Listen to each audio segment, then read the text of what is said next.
da ke masoya, ni zan ci riba ta kauna. Kullum mafarkin da zuci take fitara wani kan masoya. Mai nisa, so ne nisa, so ne nisa. Kaina bi sauyana, ya haske na raina, sanadin ki nake ji da kaina.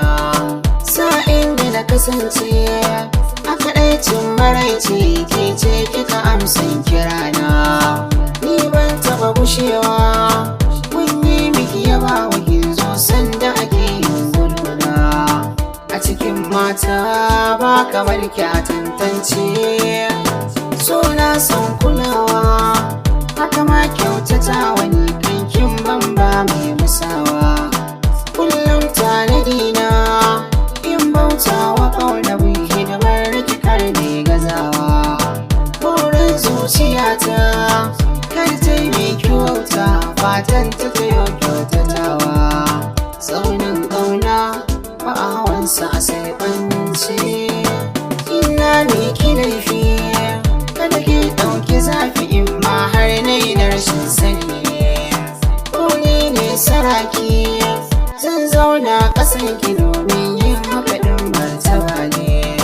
Ban san in rasa ki, haka ki sa a ranki da muri na in ganki zaune.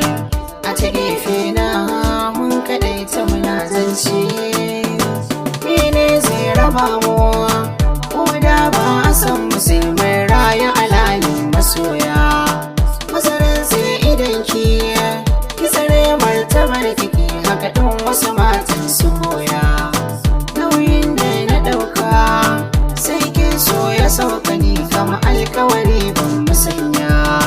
Ra'ayina ke kaɗai ke shaida ce, daga sa'in da aka ce in turo hanya azanta. Ko na zana ba da komai ba saura aka darata, zan ba da abani ke don ke ce daɗin duniyata.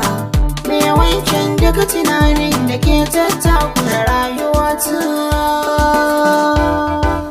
Mai nisa, so ne nisa, so ne nisa. Ki kira ni da mijinki, sauti daga baki in kin furta min zan ji sako. Rai in kin faranta, ni ma zan kamanta kin gadama an maida ta koko. Kin tsoma da kogi, rai kin wanke zogi da ke ciki kan in yi roko. Matsala ta du a so a yau kin ma